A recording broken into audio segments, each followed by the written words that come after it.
18절부터 25절 말씀입니다.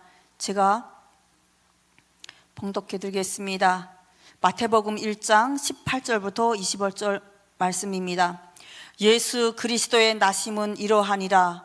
그의 어머니 마리아가 요셉과 약혼하고 동거하기 전에 성령으로 잉태된 것이 나타났더니 그의 남편 요셉은 의로운 사람이라.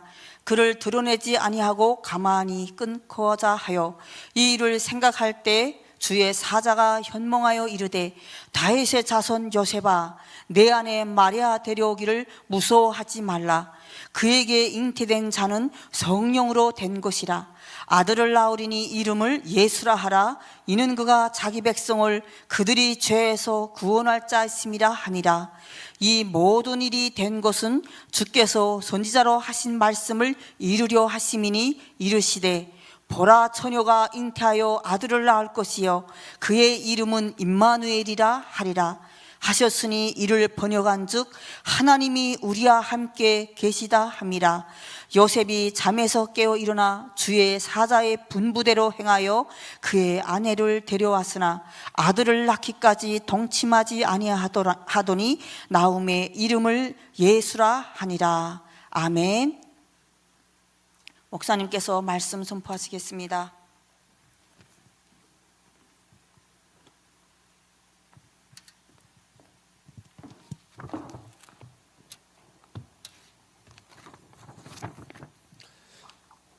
우리 옆에 사람과 한번 인사 나누도록 하겠습니다. 예수를 바라봅시다. 우리 한 번 더 인사 나눌까요? 예수 안에서 승리합시다. 올해는 하나님께서 우리에게 많은 응답과 축복을 주실 줄 믿습니다. 오늘 제목은 이번 주가 주셨던 말씀을 좀 더 묵상하며 사탄을 이기는 길입니다.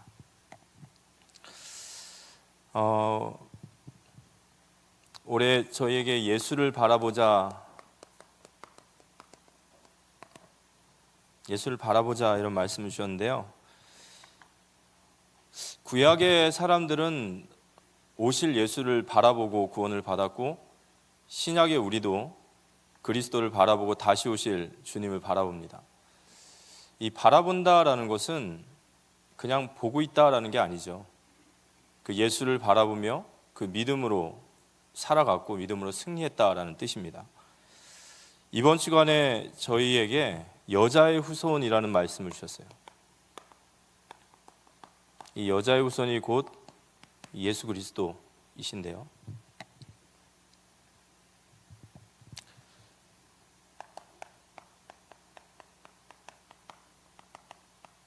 이 예수를 바라보자라는 말씀을 하실 때 우리가 예수님의 어떤 부분을 바라봐야 되냐면, 예수님은 믿음을 창시하시고 믿음을 완성하신 분이시다.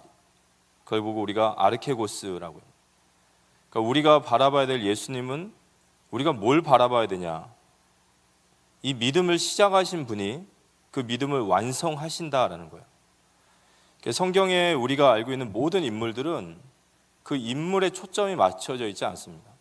아브라함이 어땠는지, 모세가 어땠는지, 물론 다니엘이 어땠는지, 우리가 그 속에서 우리 역시도 그 믿음의 발자취를 교훈 삼지만, 성경이 정말 말하고자 하는 것은 성경 안에 있는 인물을 바라보라는 것이 아니라 그러한 인물들을 믿음의 사람으로 만드신 주님을 바라보라는 겁니다.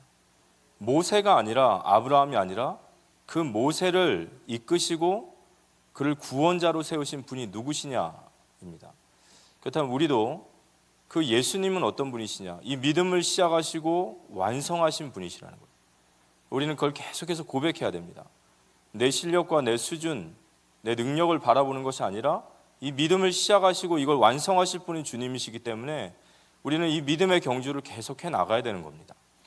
그래서 예수를 바라보는데요, 어떻게 예수님을 바라봐야 되냐?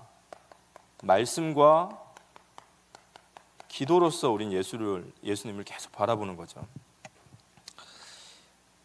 이 신앙생활의 가장 중요한 은혜의 근본입니다. 이 말씀과 기도. 이 말씀은 우리로 하여금 기도를 명령하고 또 이 기도를 장려하고 그리고 기도에 대한 길을 알려주고 우리에게 위대한 것들을 약속을 합니다. 또 이 기도에 대한 응답과 기도가 끊어지지 않도록 계속해서 우리에게 동력을 넣어주는 것이 뭐냐면 바로 말씀이에요. 근데 기도 역시도 말씀에게 그렇게 작용을 합니다. 기도는 말씀을 읽게 하고 말씀을 조명하여 비추어 깨닫게 하고 그 깨달은 말씀을 순종하고 그 마음을 변화시키고 그 힘을 주시고 누리게 하는 게 기도라는 거예요. 그래서 이 말씀과 기도라는 것은 불가분의 관계예요. 함께 상호 조화돼서 계속해서 은혜를 부어주시는, 예수를 바라보는데 우리는 무엇으로 바라봐야 되냐? 말씀과 기도로서 계속 바라봐야 돼요. 그래서 진짜 중요한 것은 평상시에 말씀과 기도의 삶이에요. 이제 우리가 찾아야 될 가장 중요한 부분입니다. 우리가 이제 새벽에 하나님의 말씀을 받고 기도하는 사람과 그렇지 않은 사람의 차이가 있다면, 새벽에 하나님의 말씀을 받고 기도를 하면 그 말씀은 기도를, 기도는 말씀을, 이런 상호적인 삶이 되어지면 그 사람은 하루를 살아가는데 그 말씀을 가지고 살아가요. 그리고 그 사람은 어떤 사람을 만나고 어떤 문제를 만나고 어떤 일을 행할 때 계속해서 그 말씀이 그 사람을 길을 이끌어 가시고 인도하시는 거예요. 그리고 그 기도의 능력이 그 사람으로 하여금 순종할 수 있는 힘을 주시는 거예요. 그런 작은 한 걸음 한 걸음들이 쌓이고 쌓일 때 위대한 하나님의 사람이 되어지는 줄 믿으시기 바랍니다. 하나님은 새벽의 시간, 내가 가장 먼저 눈을 떠서 하나님 앞에 말씀과 기도로 충만하다면 그게 예수를 바라보는 삶이고 그 삶은 반드시 승리하게 될 줄 믿으시기 바랍니다. 이런 말씀과 기도가 없는 삶은요, 결국에는 자기 생각, 경험, 얼마나 우리 자신의 합리화를 잘합니까? 그죠? 얼마나 우리 좋은 쪽으로 생각을 많이 하냔 말이에요. 근데 그렇게 가면 안 되겠죠. 그래서 우리 사랑하는 성도님들, 새벽을 깨워서 주님의 말씀과 기도의 삶이 시작되어지기를 바랍니다. 처음에 이 새벽이 깨운다는 게 쉽진 않죠. 그렇지만 이것들이 몸에 배어지고 계속해서 내 삶의 체질이 되어지면 어느 날 이게 내 삶에 큰 힘이 되어집니다. 그래서 우리가 이런 평상시의 말씀과 기도의 사람이 되기를 우리 함께 기도했으면 좋겠습니다. 그럼 이 말씀과 기도의 사람은요, 성령에 민첩한 사람이 되어져요. 오늘 우리가 요셉에 대한 이야기 할 텐데요, 이 민첩하다라는 말이 있어요. 어느 일에 반응이 빠르다라는 거죠. 이 말씀과 기도의 사람은 성령에 민첩합니다. 성령이 어떤 말을 할 때 그 말을 하나님께서 비추시는 조명이 다르기 때문에 움직임이 빨라요. 굉장히 거기에 반응이 빠르고 움직임이 빠릅니다. 근데 이 말씀과 기도가 없는 사람은요, 이 성령에 민첩하지 못해요. 그럼 성령이 민첩하지 못하면 어디에 민첩할까요? 세상에 민첩한 거예요. 세상, 돈, 이런 거 있지 않습니까? 그래서 기본적으로 우리는 말씀과 기도로 들어가지 않으면 기본적으로 우리 옛날 체질 삶으로 그대로 민첩하게 움직일 수밖에 없는 우리 연약함이 있기 때문에 우리는 도리어 반대로 이 말씀과 기도의 삶 속으로 더 집중하고 거기에 우리가 성령에 민첩한 사람으로서 응답받는 우리 모두가 되어지기를 기도합니다. 그게 얼마나 중요한지 이제 오늘 메시지를 통해서 좀 받게 될 겁니다.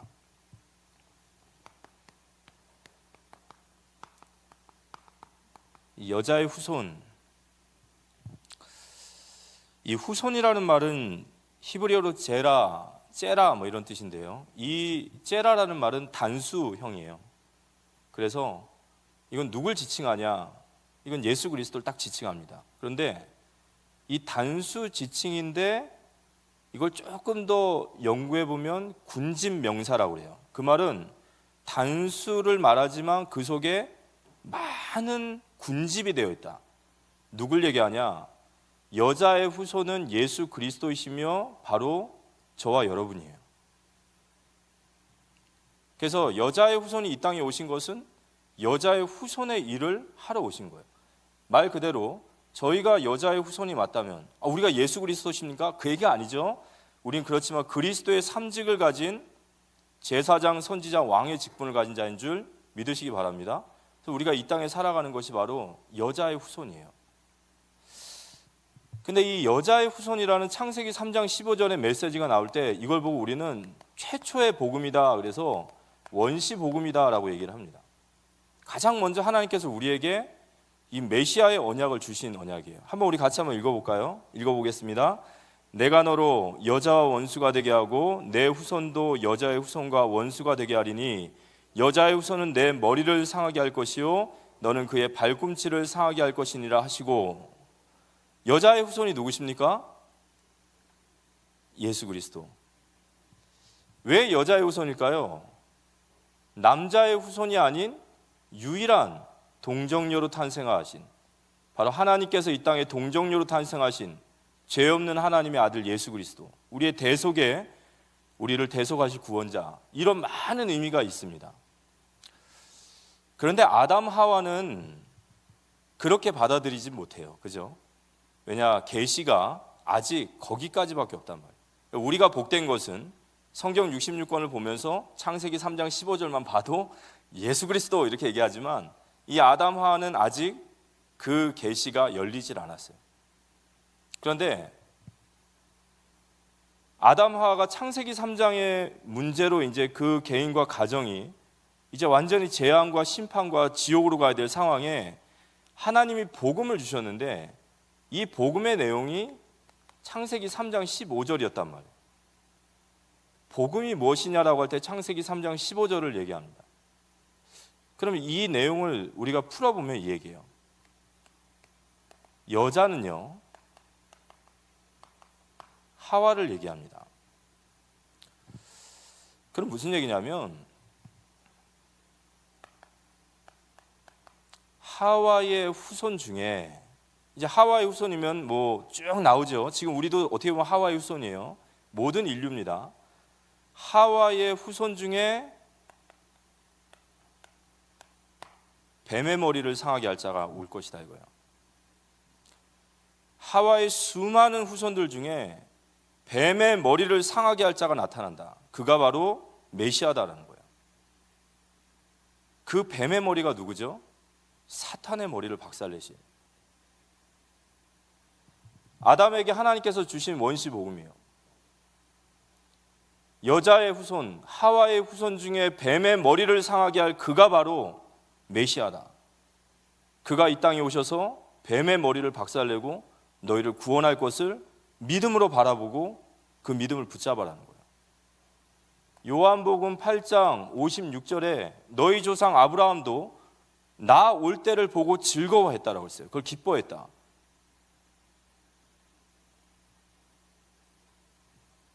여자의 후손. 그런데 이 뱀의 머리를 상하게 할 그가 누구시냐? 바로 예수 그리스도시에요. 요한일서 3장 8절에 하나님의 아들이 이 땅에 오신 것은 마귀의 일을 멸하러 하심이라. 아멘. 예수 그리스도께서 바로 여자의 후손이시고 그가 메시아시고 그만이 유일하게 사단의 권세를 박살내실 유일한 우리의 왕이십니다. 이 고백이에요. 사도행전 10장 38절에 예수님께서 가시는 현장들마다 또 그 이름을 들고 가는 현장들마다 사도행전 10장 38절에 하나님이 나사렛 예수에게 성령과 능력을 기름 붓다 하셨음에 그가 두루 다니시며 선한 일을 행하시고 마귀에게 눌린 모든 사람을 고치셨으니 이는 하나님이 함께 하셨습니다. 아멘.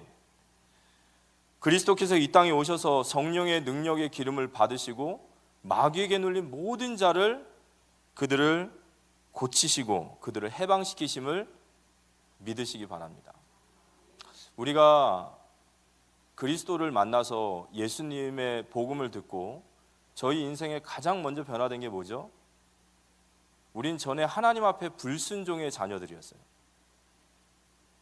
그런데 우리가 예수님을 통해서 복음을 받고 나서 우리는 어떻게 변했냐? 하나님에 대한 마음의 문이 열리기 시작했어요. 그 이유가 뭐죠? 사단의 나라가 무너진 거예요. 우리의 마음속에 하나님이 좋아지고 복음이 들려지고 주님이 좋은 거예요. 어느 날 우리가 이 그리스도가 여자에 후손되고 이 사단의 권세를 멸하신 그리스도라는 걸 알고 그 이름을 믿음으로 붙잡기 시작할 때 우리는 이 죄의 권세, 이 사단의 권세에서 우리가 해방되어졌습니다. 복음 받은 사람들이 다 그래요. 그를 평생 동안 종노를 시킨 사단의 권세, 마귀에게 눌린 자들이 해방되어지는 거예요. 그리고 그 그리스도 이름 붙잡는 자가 승리하게 될 줄 믿으시기 바랍니다. 마태복음 4장 16절에 보면 흑암에 앉은 백성이 큰 빛을 보았고 사망의 땅과 그늘에 앉은 자들에게 빛이 비추었도다. 우리가 이 땅에 복음을 증거하는 것이 바로 흑암에 앉은 자들에게 빛을 비추는 것입니다. 여자의 후손이 누구십니까? 바로 예수 그리스도십니다. 그 예수 그리스도께서 십자가에서 내가 다 이루었다 하셨을 때 사단의 머리가 박살이 난 거예요. 아멘. 승리하신 거예요. 우리가 여자의 후손 되신 예수 그리스도의 이름으로 이제 영적인 싸움에 승리하라 이번 주에 말씀하셨죠. 어떻게 승리할 수 있겠냐 이거죠. 로마서 16장 19절에서 20절의 말씀 보면 목사님께서 영적 싸움에 승리하는 길을 알려주셨어요. 너희의 순종함이 모든 사람에게 들린지라. 그러므로 내가 너희로 말미암아 기뻐하노니 너희가 선한 데 지혜롭고 악한 데 미련하기를 원하노라. 평강의 하나님께서 속히 사탄을 너희 발 아래서 상하게 하시리라. 우리 주 예수의 은혜가 너희에게 있을지어다. 선한 데 지혜롭고 악한 데 미련하기를 원하노라. 왜 그래야 되죠? 그리스도께서 승리하셨기 때문에 그래요. 주님이 승리하셨고 최후에 우리는 승리합니다. 아멘. 그래서 우리는 선한 데 지혜로워도 된다는 거예요. 세상이 말하는 예수 믿으니까 착해야지 발라야지 이게 아니에요. 우리는 분명한 언약을 붙잡고 나아가는 겁니다. 영적 싸움은 확신이에요. 여자의 후손 되신 예수 그리스도께서 사단의 머리를 박살내셨다. 그리스도께서 승리하셨고 우리 역시도 최후에 승리한다. 맞습니까? 그래서 우리는 선한 데 지혜롭고 악한 데 미련한 거예요. 이걸 가지고 있기 때문에, 여기에 대한 믿음이 있기 때문에. 여러분 혹시 그런 생각 해보셨습니까? 저는 예수 그리스도의 이름을 알고 그 이름을 부르고 거기에 대한 믿음이 있습니다. 우리 안에는 많은 불신앙들, 또 우리의 상황 속에 있는 많은 그런 흑암의 역사에 우리가 그리스도 이름을 선포할 때 분명히 사단은 꺾입니다. 근데 여러분, 사탄을 이긴다라는 말이 무슨 뜻일까요? 사탄을 이긴다라는 거. 제가 이제 신앙생활을 하면서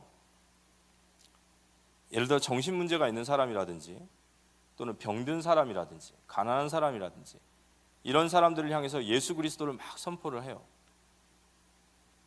그럼 예수 그리스도 선포하면 어떻게 돼야 되죠? 정신병도 떠나가고 질병도 낫고 가난한 자도 부해지고. 왜냐? 하늘과 땅의 모든 권세를 주님이 지고 계시니까요. 그 이름을 선포할 때 그런 역사가 일어나야 되는 거예요. 그래서 저도 그 이름을 막 선포합니다. 근데 선포하는데 정신 문제 있는 사람이 일어나지도 않고 질병에 걸린 자가 낫지도 않을 때도 있어요. 왜 그럴까? 왜 성경에서는 그리스도 이름을 부를 때마다 이러한 역사가 일어나서 사단의 권세에서 해방되는데 왜 그럴까? 내 기도가 잘못됐나? 저는 솔직히 속으로 이런 생각 많이 해봤어요. 도대체 사단을 이긴다라는 뜻이 무엇인가? 우리의 영적 싸움이 무엇인가?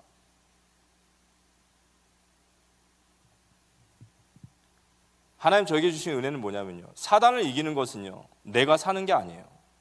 내 병이 낫고 건강해지고 행복해져서 이 세상 사람들처럼 하나님 바라볼 필요 없는 사람들처럼 그런 사람이 되어지는 게 사단을 이기는 게 아니에요. 사단을 이기는 것이라는 것은요, 내가 주님 앞에 서는 그 죽는 그 순간까지 최후 승리가 우리의 것이다라고 증언하는 자들입니다. 그걸 외치는 자예요. 내가 비록 지금 나의 이러한 부분이 있을지라도 나는 최후에 승리한다. 그래서 너도 예수 그리스도를 믿어라 한다. 그게 사단을 승리하는 길인 줄 믿으시기 바랍니다. 건강하고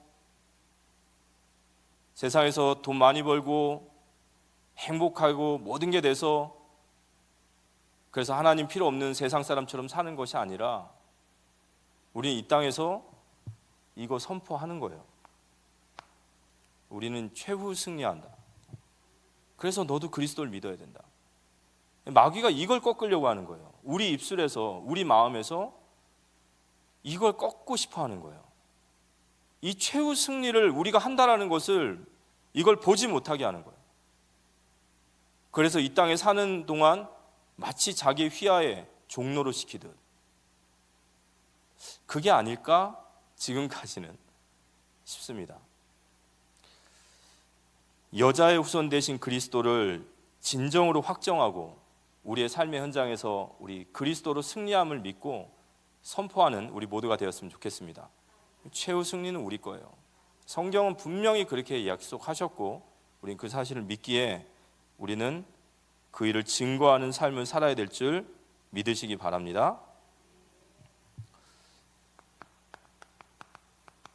사탄을 이기는 길. 이제 오늘 이 성경 말씀은 예수님의 나심에 대한 이야기인데요. 이제 요셉과 마리아의 약혼에 대한 이야기가 나옵니다. 근데 이 유대인의 약혼은 참 의미가 있습니다. 이게 들어보면요, 참 의미가 있어요. 마태복음 1장 18절에 보면 예수 그리스도의 나심은 이러하니라 그의 어머니 마리아가 요셉과 약혼하고 동거하기 전에 성령으로 잉태된 것이 나타났더니, 이제 우리나라에서는 약혼이 조금 이렇게 뭐라고 할까요? 결혼 전에 하는 부분이고 뭐 파혼될 수도 있지만 이 유대인들에게 있어서 약혼은 단순히 그런 깨도 되고 막 이런 게 아니에요. 그러니까 유대인들은 두 번을 결혼합니다. 한 번은 약혼, 이걸 보고 그래서 정혼하다라고 얘기해요. 그리고 두 번째는 결혼을 하게 됩니다. 근데 이 두 번의 결혼식을 하는데 첫 번째 이 정혼은 어디서 하냐면 신부의 집에서 한대요. 그럼 이제 신랑이 밤에 신부의 집에 와서 그 집에서 이제 잔치를 벌이고 정혼식을 합니다. 술잔을 나눠 마시고 평생 동안 우리가 함께 할 것을 하나님 앞에 맹세하고 이렇게 딱 준비를 하고 난대요. 그리고 나서 그 정혼의 하룻밤, 첫날 밤이 아니라 그 하루를 지내고 나서 이제 그 신랑은 신부를 두고 다시 집으로 떠납니다. 떠날 때 이렇게 얘기한대요. 내가 1년 어느 날 내가 다시 돌아오겠어. 그리고 말을 타고 휙 간다는 거예요. 1년 어느 날, 언젠지 몰라요. 어느 날 오겠어. 그러면 그때부터 신랑은 그 1년 동안 뭘 하냐면 자기 집에서 살 거처를 짓기 시작해요. 요한복음 14장에 예수님의 제자들이 어디로 가시나 할까 그랬더니 예수님이 그러셨죠. 난 너희가 있을 처소를 예비하러 가노라. 그러면 이제 그때 동안에 이 신부는 뭘 하냐면 이제 신부로서 준비를 하는 거예요. 1년 동안 언제 오실지 모르지만 반드시 오시기로 했던 그 날을 기다리면서 신부는 우리 신랑은 이런 반찬을 좋아하니까 이런 것도 준비하고, 우리 시아버지는 이런 거 좋아하니까 이런 거 준비하고, 입가에 미소가 지는 우리 대학 청년들 그렇게 준비를 하는 거예요. 그런데 그 신랑이 신부의 집으로 오는 그날은 오직 신랑의 아버지가 정한다라는 거예요. 그거 꼭 어디서 들은 얘기 같죠? 바로 지금 우리예요. 그리스도가 언제 오실지는 그 아버지만이 아십니다. 근데 우리는 여기서 뭘 하고 있죠? 신부 수업하는 거예요. 주님과 영원히 함께할 그날을 기다리며. 근데 이 1년 동안 절대로 범하지 말아야 될 것 중에 하나가 뭐냐? 그게 바로 순결이에요. 그래서 기독교인의 결혼관에 가장 중요한 것은 순결입니다. 누가 뭐래도 순결이 중요해요. 성경에서 말하는 간음이 뭘까요? 간음하지 말라 십계명에 나와 있죠. 성경에서 나와 있는 간음은 혼인 전과 혼인 외예요. 혼인 전은 간음이고 혼인 외는 간음입니다. 아멘. 아멘. 예, 세상을 따라가면 안 돼요. 요즘 뭐 동거도 한다고 하고 뭐 그런 이상한 소리 하지 마시고요. 성경에서 말하는 것은요, 혼전과 혼외예요. 절대 그건 간음이에요. 그래서 어쨌든 이 1년 동안 신랑과 신부는 잘 준비하면서 그들은 아직 육체적으로 결합하면 안 되는 관계예요. 그런데 요셉에게 소문이 들린 거예요. 뭐라고 들렸죠? 자기 약혼녀 마리아가요, 임신을 했다는 소문을 듣게 된 거예요. 그러니까 이게 얼마나 지금 기가 막힌 얘기냔 말이에요. 1년 동안 그들은 각자의 현장에서 준비하고 있는데 마리아에게 임신을 했다는 소리를 이 요셉이 듣게 된 겁니다. 이 진짜 청천벽력 같은 얘기잖아요. 근데 이 요셉이 이 이야기를 듣고 마태복음 1장 19절에 보니까 그의 남편 요셉은 의로운 사람이라 그를 드러내지 아니하고 가만히 끊고자 하여 이렇게 나와 있어요. 그의 남편 요셉은 뭐 하는 사람이요? 의로운 사람이라. 요셉이 의로운 사람이에요. 왜냐? 마리아가 임신했다는, 이런 관계 속에서 마리아가 임신했다는 소리를 듣고 이걸 가만히 끊고자 했다라는 거예요. 근데 여러분, 이 의롭다라는 말은요, 우리가 예를 들어서 뭐 의롭다, 사람 의롭다라고 말하면 어떤 사람들이 의롭죠? 뭐 선한 사람, 또는 정직한 사람, 또는 뭐 어떤 의협심이 강한 사람, 뭐 이런 사람, 요즘 우리가 의인상 뭐 이런 것도 있더라고요. 그러니까 이 의롭다는 것은 사실 시대마다 나라마다 조금씩 차이가 있습니다. 그런데 유대인들에게 있어서 의롭다라는 것은 또 달라요. 유대인들은 다 필요 없어요. 유대인에게 의로운 사람 누구죠? 율법을 지키는 자가 의로워요. 그러니까 율법을 지키는 자가 무조건 의로워요. 그거 외에는 의로운 거 없어요. 그러면 오늘 마태복음에 요셉을 의롭다라고 말한 것은 이상한 거예요. 왜 그럴까요? 요셉이 의롭다라는 소리를 들으려면 혼인 전에 간음한 이 여인을 어떻게 해야 될까요?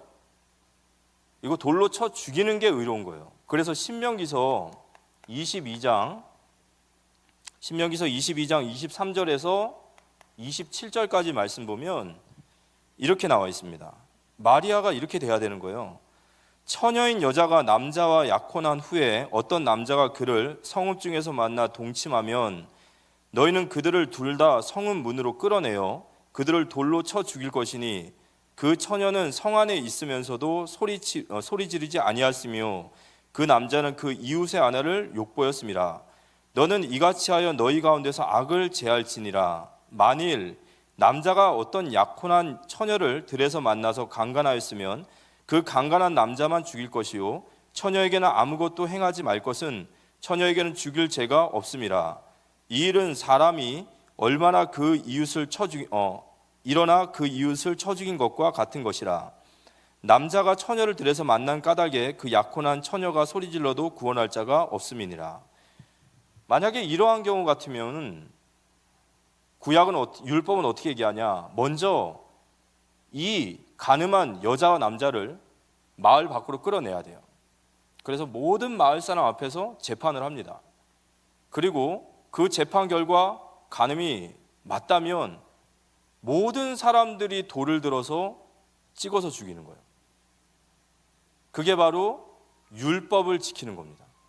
그게 바로 유대인들의 의예요. 그러면 요셉을 성경이 의로운 사람이라고 했다면 그렇게 했어야 된다는 거예요. 그렇게 했어야 되는데 요셉은 그를 가만히 덮었어요.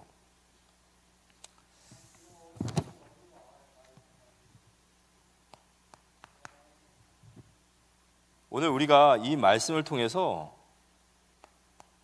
우리가 주님의 의의 기준을 우리가 볼 수 있어야 되는 거예요. 주님의 의의 기준.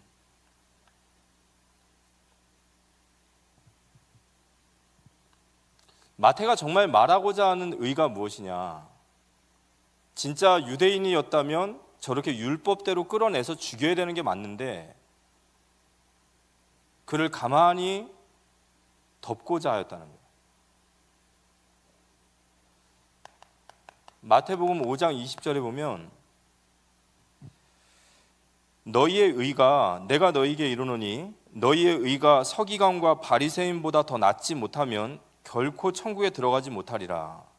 예수님이 너희의 의가 이 율법에 바리새인과 서기관보다 높지 않으면 천국에 들어갈 수 없다.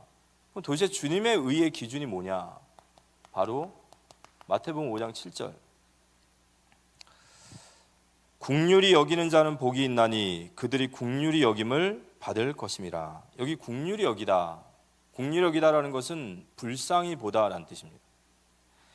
이 복이라는 단어가 마카리오스라고 하는데 이 마카리오스라는 단어는 하나님 보시기에 좋다라는 뜻이에요. 그래서 의롭다라는 말과 복 있는 자는 같은 말이에요.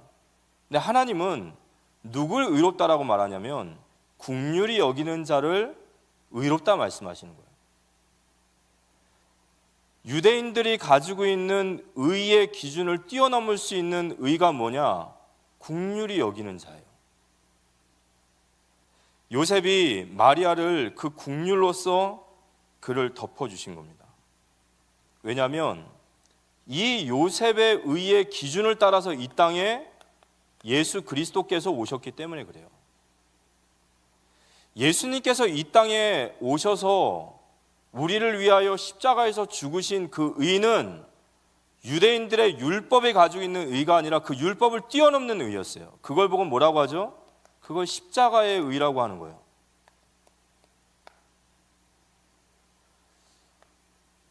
우리 성도님과 제가 이 땅에서 세상에 보여야 될 의는 이 세상이 말하고 율법이 말하는 의가 아니라 바로 십자가의 의를 드러내는 삶이 되어지시기를 기도합니다. 국률이 여기는 마음, 그게 예수님이 이 땅에 오신 그리고 우리에게 보여주신 그의 의였어요. 불쌍히 보신단 말이에요.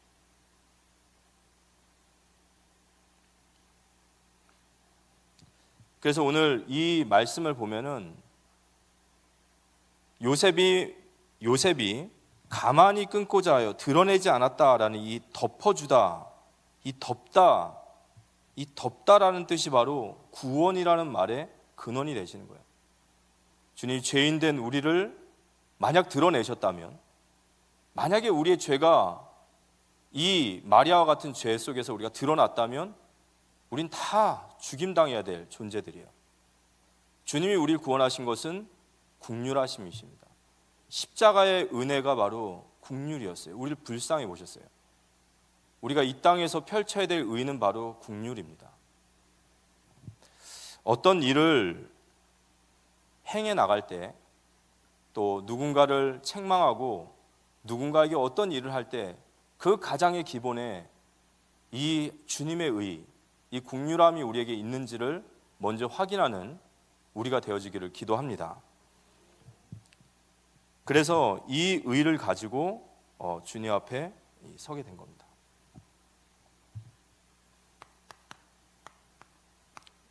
현몽하여 이르되 현몽하여 이르시되. 마태복음 1장 20절에 보면 이 일을 생각할 때 주의 사자가 현몽하여 이르되 다윗의 자손 요셉아 내 아내 마리아 데려오기를 무서워하지 말라. 그에게 잉태된 자는 성령으로 된 것이라. 그러면서 이 현몽, 꿈에서 사자가 나타나가지고 요셉에게 이렇게 꿈에서 이야기를 해줬어요. 지금도 이런 계시가 있을까요? 지금도 꿈에서 계시가 있을까요? 없습니다. 왜냐? 계시가 완성이 됐기 때문에 그래요. 바로 성경, 하나님의 말씀이 완성됐기 때문에 하나님 지금은 이러한 꿈으로, 환상으로 우리에게 계시해 줄 이유가 없어요. 하나님 우리를 헷갈리게 하실 이유가 전혀 없습니다. 근데 이 당시엔 성경이 없다 보니까 하나님 꿈으로도 환상으로도 보여주셨어요. 근데 이 환상의 내용이 뭐였냐면 마태복음 1장 20절에서 23절까지 보면 이 일을 생각할 때 주의 사자가 현몽하여 이르되 너희의 자손 다윗의 자손 요셉아 내 아내 마리아 데려오기를 무서워하지 말라. 그에게 잉태된 자는 성령으로 된 것이라. 아들을 낳으리니 이름을 예수라 하라. 이는 그가 자기 백성을 그들의 죄에서 구원할 자이심이라 하니라. 이 모든 일이 된 것은 주께서 선지자로 하신 말씀을 이루려 하심이니 이르시되 보라 처녀가 잉태하여 아들을 낳을 것이요 그의 이름을 임마누엘이라 하리라 하셨으니 이를 번역한즉 하나님이 우리와 함께 계신다 함이라. 이 꿈속에서 사자가 요셉에게 나타나서 너에게 잉태되는 이는 성령으로 나신이고 그가 바로 구원자시다. 아들을 낳으리니 이름을 예수라 하라. 그는 자기 백성을 저희 죄에서 구원할 자라. 그러면서 임마누엘의 하나님을 말씀하시면서 이사야의 글을 인용해요. 보라 처녀가 잉태하여 아들을 낳을 것이요 그의 이름을 임마누엘이라 하리라. 그런데 이 이사야 7장 14절에 보면요, 이 이야기가 이 이야기가 이사야 7장에 보면은 이 아하스 임금 때의 이야기였어요.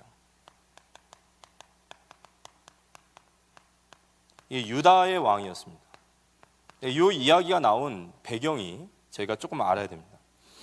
이 유다 왕 아하스가 있을 때에 북이스라엘의 왕이 아람 나라와 연합을 해서 이 유다 나라를 침공하러 와요. 그러니까 이 아하스가 이것 때문에 너무너무 두려워하는 거예요.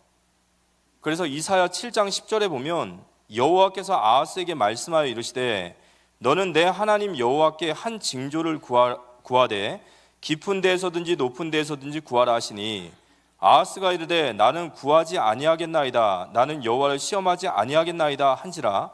이사야가 이르되 다윗의 집이여 원하건대 들을지어다. 너희가 사람을 괴롭히고서 그것을 작은 일로 여겨 또 나의 하나님을 괴롭히려 하느냐. 그러므로 주께서 친히 징조를 너에게 주실 것이니 보라 처녀가 잉태하여 아들을 낳을 것이요 그의 이름을 임마누엘이라 하리라. 이렇게 나와 있어요. 여기서 보면 아하스에게 하나님이 징조를 구하래요. 내가 너를 도와줄 테니까 징조를 구해라. 그랬더니 아하스가 뭐냐냐, 저는 하나님께 구하지 아니하겠습니다 이렇게 얘기를 해요. 이게 도대체 무슨 말이냐라고 이걸 조금 더 뜯어서 보면 이런 얘기입니다. 한마디로 아하스는 이 말이에요. 나는 보이지 않는 하나님을 의지하지 않고 차라리 눈에 보이는 저 아수르를 의지하겠습니다 라는 말이에요. 그랬더니 하나님 뭐라 하시냐면요, 너희가 사람을 괴롭히는 것도 부족해서 하나님을 괴롭게 하느냐. 자, 하나님을 괴롭게 하는 것은요, 하나님을 의지하지 않는 거예요. 어떠한 도움이 필요하시다면 하나님을 찾으시기 바랍니다. 하나님 보이지도 않는데 그러고서 사람 찾아가는 때 하나님 괴로워하신다라는 거죠. 그래서 나는 찾지 않겠다라고 얘기해요. 그때 하나님께서 이사야 7장 14절에 보라 처녀가 잉태하여 아들을 낳을 것이요 그의 이름은 임마누엘이라 하리라 할 때 처녀에 대한 이야기 나오는데 여기에 처녀라는 단어가 히브리어로 알마라고 나와요. 근데 이 알마라는 단어가 처녀가 아니라 여자로 나와요. 그래서 이것 때문에 굉장히 많은 이런저런 얘기가 있어요. 왜냐하면 이 알마라는 단어는 여자입니다. 처녀가 아니라 여자예요. 여자가 아이를 낳으리니 임마누엘이라. 그럼 뭐 어려운 얘기가 아니잖아요. 그럼 뭐 어쨌다고. 이 베툴라라는 단어가 있대요. 베툴라라는 단어가 처녀예요. 분명히 이 단어가 있는데 이걸 쓰셨단 말이에요. 그런데 400년이 지난 후에 700년이죠. 700년이 지난 후에 요셉에게 나타나서 현몽하실 때 그에게 정확하게 헬라어로 파르데노스, 이게 무슨 뜻이냐면 처녀예요. 요셉에게는 딱 처녀로 나타나요. 그래서 이걸 뭐라고 해석하냐면 이거예요. 아하스라는 임금은 하나님의 계시에 목마르지 않고 그의 말씀을 들으려 하지 않는 자에게는 하나님의 계시가 열리지 않는 거예요. 감춰버리는 거예요, 하나님. 근데 요셉은 어떠한 사람이냐? 오늘 요셉이 이 이사야 7장 14절을 들을 때에 요셉은 바로 처녀가 잉태하여 아들을 낳을 것이다, 바로 메시아의 언약이 우리 가정에 이루어지는 것이구나를 단번에 알았어요. 그걸 왜 단번에 알 수 있었을까요? 요셉은 평상시에 하나님의 말씀과 기도의 삶을 살았던 사람이에요. 하나님의 말씀과 기도를 통해서 이사야 선지자의 말씀을 미리 알고 있었고, 그 말씀이 지금 내 가정에 성취된다는 것을 정확히 알 거예요. 그걸 정확히 알고 났더니 이러한 결단을 할 수 있는 거예요. 이 의의 근본, 기본이 바로 하나님의 말씀과 기도의 경건한 삶, 다윗의 후손으로서 하나님 말씀과 기도에 전무한 삶, 그 삶에 민첩하게 반응할 수 있는 은혜를 보여주신 거예요. 그래서 오늘 이 말씀의 마지막 보면요, 이 말씀을 받은 이 요셉이 24절, 요셉이 잠에서 깨어 일어나 주의 사자의 분부대로 행하여, 깨어나자마자 주의 사자의 분부대로 행하여 그랬어요. 즉시 행할 수 있는 거예요. 그래서 요셉은 그의 아내를 죽이는 것이 아니라 주님의 말씀을 따라서 그를 덮어주는 거예요. 자, 오늘 말씀을 마무리하면서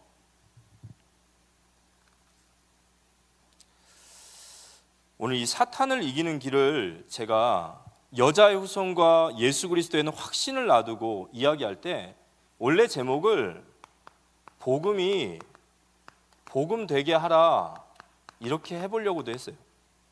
사단을 언제 사단이 꺾이냐? 복음이 복음되어질 때 사단은 결박될 줄 믿으시기 바랍니다. 이 복음이 복음된다라는 것은요, 우리 성도들의 확신이에요. 여자의 후손 대신 예수 그리스도를 믿는 믿음입니다. 아멘. 우리는요, 그리스도께서 승리하셨고 우리는 최후에 승리하게 돼요. 그래서 우리는 이 땅에서 승리할 수 있는 거예요. 그래서 오늘 사단을 꺾는, 사단을 이기는 길이 바로 십자가의 의를 나타내라 이거예요. 여러분, 우리 마음속에 이러한 십자가의 의를 나타내는 의로운 자로 서는 우리 모두가 되어지기를 기도합니다. 왜냐? 우리는 승리할 거기 때문에 그래요. 우리가 만약 승리의 확신이 없다면 우린 절대로 이 땅에서 십자가의 의를 나타내는 삶을 못 됩니다. 절대 못해요. 그렇지만 우리가 이 땅에서 정말 승리의 확신이 있다면 우리는 십자가의 의를 나타내는 삶이 될 수 있습니다. 이게 주님이 원하시는 의예요. 율법을 뛰어넘고 세상이 말하는 의를 뛰어넘는 의가 바로 십자가의 의입니다. 나 같은 죄인을 덮으신 은혜예요. 그래서 정말 우리는 이 의를 마음에 둬야 됩니다. 불쌍히 볼 수 있어야 돼요. 긍휼히 볼 수 있어야 됩니다. 안타까워할 줄 알아야 돼요. 주께서 우리를 그렇게 보시고 덮어주셨기에 우리가 이 땅에 여자의 후손이 맞다면 우리 역시도 주님의 길을 따라야 되는 줄 믿으시기 바랍니다. 사탄의 이기는 방법이 뭐죠? 바로 말씀과 기도의 삶이에요. 이게 사단을 이기는 길입니다. 말씀은 우리에게 나아가야 될 길을 주세요. 기도는 우리에게 그 길을 갈 수 있는 순종의 힘을 주십니다. 이 두 가지가 사탄을 이기는 길이에요. 사탄의 전략은 두 가지예요. 참소하고 또는 유혹하는 거예요.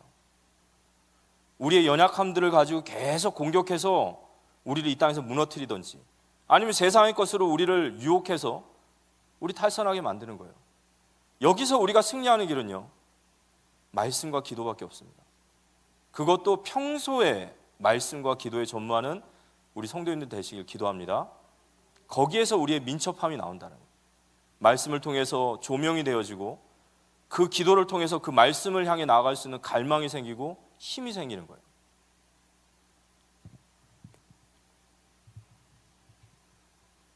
이 요셉의 의를 통하여 이 땅에 예수 그리스도의 나심의 역사가 일어난 거예요.